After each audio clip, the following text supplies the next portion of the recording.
Hello students, this is Professor Sanjeev Gupta, Department of Mechanical Engineering System R Bhopal. In my previous lecture, I discussed about the objective of strength of material, why we are studying strength of material, and what are the importance of strength of material in coming scenario, या coming designing process, या structure of machines in other factors. We also discuss about the stress strain diagram for ductile and brittle material.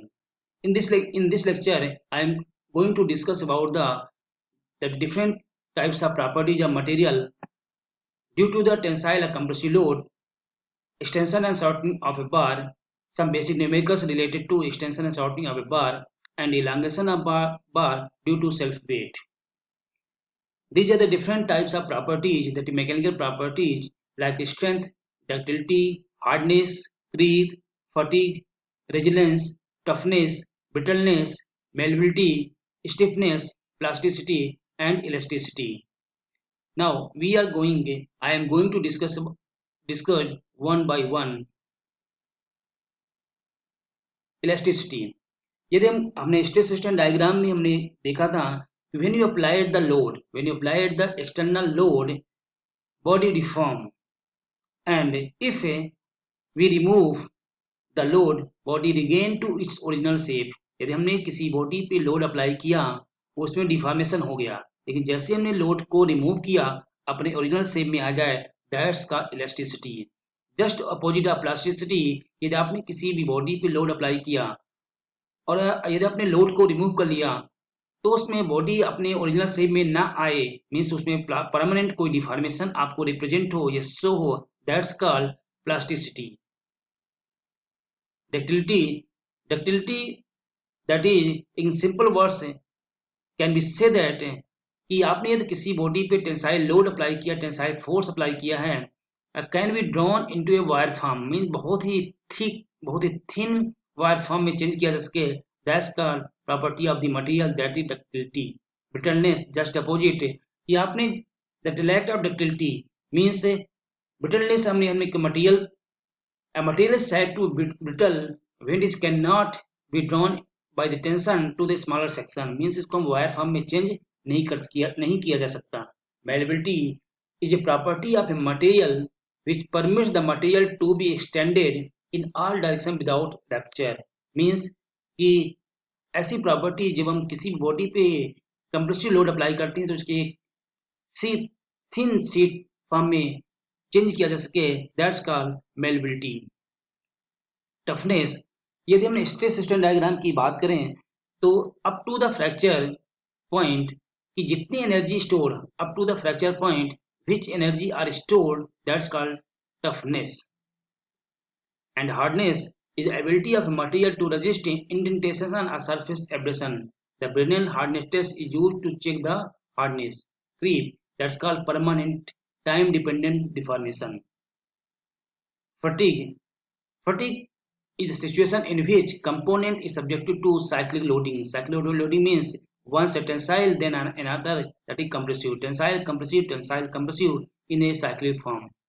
Resilience, it is the property of a material to absorb energy when it deforms elastically and then upon unloading. In simple words, we can be say that कि up to the elastic limit per unit volume, up to the elastic limit per unit volume energy stored is called resilience. Strength, the strength of material enables it to resist fracture under load. Stiffness, generally ये property is used in the case of spring. The stiffness is the resistance of an elastic body to deflection or deformation by an applied load, applied force, and can be expressed that K, that is stiffness, that is F, that is applied force upon delta, that is deflection या extension, that K is equal to F upon delta. Extension and shortening of bar, यदि हमने tensile या अपनी body को पुल किया तो body का length elongate या एक्सटेंशन दैट इंक्रीज होगा, यदि हमने इसको कंप्रेस किया या पुश किया तो उस बॉडी का जो लेंथ होगा आपका डिक्रीज होगा. तो according to Hooke's law, sigma is equal to capital E, that Young modulus epsilon, that is strain. Sigma capital E is equal to, we can be write as sigma is equal to E capital E is equal to sigma upon epsilon, sigma that is P upon a force per unit area, that is epsilon the change of length upon original length. We can be write capital E is equal to PL upon A into delta, or del L is equal to PL upon AE, that is E Young modulus Newton per mm square, capital L the original length, mm del L change in length, capital A that is original cross sectional area, P that axial force. Here we have numerical, basic numericals, can be said very basic numericals, totally based on the formula. A circular rod of diameter, एक circular rod है जिसका diameter दिया है 20 metre, length दिया 500 metre long, load tensile force, load के nature जो है that tensile force 45 kilo newton, modulus of elasticity या यंग मॉडुलस स्टील का दिया हुआ को 200 किलो न्यूटन पर मीटर स्क्वायर. हमें फाइंड करना है stress, strain and elongation of bar. Elongation इसलिए कि आपको लोड में है टेंसाइल, अगर टेंसाइल ना होता तो लेंथ आपका या तो कॉन्ट्रेक्शन लिखा होता या शॉर्टनिंग लिखा होता.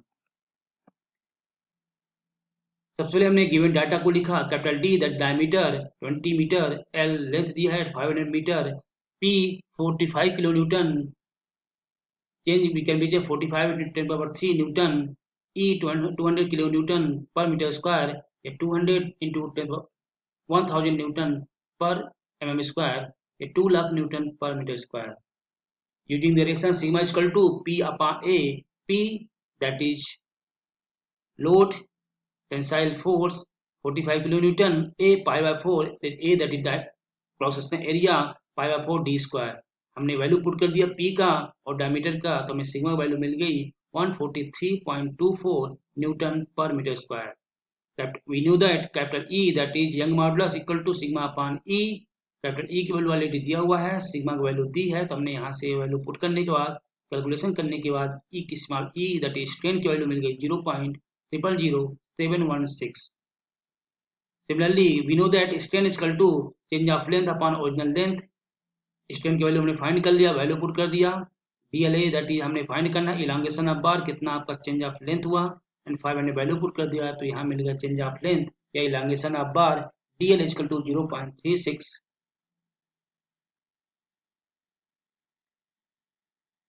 Here we have another question.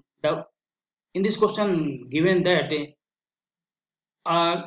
the following observations were made during a tensile test on a mild steel specimen 40 mm in diameter. Specimen है जिसका डायमीटर दिया 40 mm, 200 mm लॉन्ग आपका लेंथ दिया है 200 mm, इलांगेशन आपको elongation with 40 kilo Newton, आपका जो load है 40 किलो न्यूटन लोड दिया हुआ है, विद इन इलास्टिक लिमिट, तो उस कंडीशन में इलांगेशन दिया है del L equal to 0.0304. Yield load, जब आपका अगर यील्ड लोड की बात करेगा या यील्ड पॉइंट की बात करेगा, यील्ड स्ट्रेस की बात करेगा, तो हम यूज करेंगे यील्ड लोड. जब अल्टीमेट पॉइंट की बात करेगा या अल्टीमेट स्ट्रेस की बात करेगा, तो हम यूज करेंगे मैक्सिमम लोड. क्वेश्चन में ऑलरेडी दिया है yield load 161 kilo newton, maximum load 242 kilo newton, length of specimen at fracture that 249 mm. ये because totally based on the stress system diagram. हमें फाइंड करना है Young modulus of elasticity, yield point of stress. Yield point of stress के लिए हम use करेंगे yield load, ultimate stress के लिए हम लोड यूज करेंगे मैक्सिमम लोड, परसेंटेज इलांगेशन तो हम यूज करेंगे आपका लेंथ ऑफ स्पेसिमेन फ्रैक्चर जो आपको दिया है 249 और एक्चुअल लेंथ भी दिया ओरिजिनल आपको 200 mm. Now solution, Young modulus of elasticity capital E हमें फाइंड करना है sigma equal to P upon A. हमने सिग्मा पे लोड की वैल्यू पुट किया capital A pi by 4 d square, तो हमें वैल्यू मिल गई सिग्मा की 3.18 इंटू 10⁴ किलो न्यूटन पर metre square. Strain del L upon change of length upon original length, हमने दोनों वैल्यू पुट कर दिया तो मिल गया स्ट्रेन. हमें फाइंड करना है Young modulus that stress upon strain. Stress की वैल्यू हमने 3.18 इंटू 10⁴ किलो न्यूटन पर मीटर स्क्वायर. स्ट्रेन की वैल्यू हमें मिली है 0.000152. दोनों वैल्यू पुट करने के बाद हमें मिल गया young modulus 2.09 into 8 kilo newton पर मीटर स्क्वायर.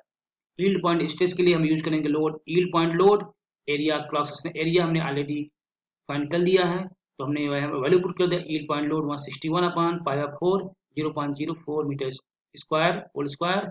तो वैल्यू मिली yield point stress 12.8 into 10 to the 4 kilonewton per meter square. Next ultimate stress के लिए हम यूज करेंगे load maximum load cross sectional area pi by 4 D square, diameter दिया है 0.04, तो हमने वैल्यू पुट कर दिया है, तो अल्टीमेट स्ट्रेस की वैल्यू आई 19.2 इंटू 10⁴ किलो न्यूटन पर metre square. Percentage elongation equal to length of specimen at fracture, question already दिया हुआ है 249, ओरिजिनल लेंथ 200 दिया हुआ है, ओरिजिनल लेंथ 200, तो ये वैल्यू 0.245 परसेंटेज में निकालना, तो 100 का मल्टीप्लाई कर दिया तो वैल्यू होगा 24.5%। Elongation of bar due to self weight, बस एक चीज क्लियर रखना कि इस elongation of bar due to self weight, इसमें हमने कोई भी एक्सटर्नल लोड अप्लाई नहीं किया है। तो हमने एक प्रिज्मेटिक या सर्कुलर बार लिया जिसका क्रॉस सेक्शन एरिया आपका है कैपिटल ए, लेंथ दिया हुआ है that is capital L. Body का सेल्फ वेट एंड डेंसिटी आपको क्वेश्चन डेंसिटी को हमने एज्यूम किया है that density that is gamma, that is density of the material. एक हमने एक सेक्शन लिया that is thickness dx at the distance of x from the free end. इन ऑलरेडी हमने क्वेश्चन में देखा है कि हमने फाइंड किया del L equal to P L upon A E, P that is load, L that is length, A area, E that is young modulus. Similarly यहाँ पे हमने यूज किया है, वहाँ पे हमने यूज किया डेल एल, यहाँ पे हमने यूज किया delta D X equal to W X, यहाँ पर हमने वेट यूज किया, पी की जगह हमने डब्ल्यू एक्स यूज किया, एल की जगह हमने डी एक्स यूज किया, ए ई सिमिलर वैसे ही है। देन डेल एल की जगह delta D X equal to W X upon W X D X upon A E, W X that is weight for portion for small section के लिए, W equal to हम we know that W equal to gamma density into volume, that is density gamma into volume की जगह हमने area into X का multiply कर दिया। The total extension we can be calculate integration of 0 to L delta D X, हमने delta D X की value put कर दिया W X D X upon A E, W X की हमने value put किया gamma A X, तो gamma A cancel हो जाएगा, gamma upon E that is constant, तो हमने इंटीग्रेशन के बाहर निकाल लिया, तो integration of 0 to L X D X. After integration, we find that x square upon 2 and putting the value of limits 0 to L. Now delta L is equal to gamma L square upon 2e. Gamma की हमने value put कर दिया w upon A L, तो ये value हमारा जो delta L is equal to W L upon A E, इसके पहले हमने फाइंड किया था delta L is equal to P L upon A E, P that is load, यहाँ पे हमने अगर लोड की बात करें तो W L upon A E similar वैसी ही है, बस यहाँ पे चेंज हुआ that is half, the delta L equal to W L upon 2ae means the deformation of the bar under its own weight या due to self weight is equal to the half of the deformation if the body subjected to the direct load are equal to the weight of the body. Thank you. In my next lecture I will discuss about the extension of a taper bar, derivation of extension of a taper bar, bars are series in parallel, compound bars and principle of superposition. Thank you. Have a nice day.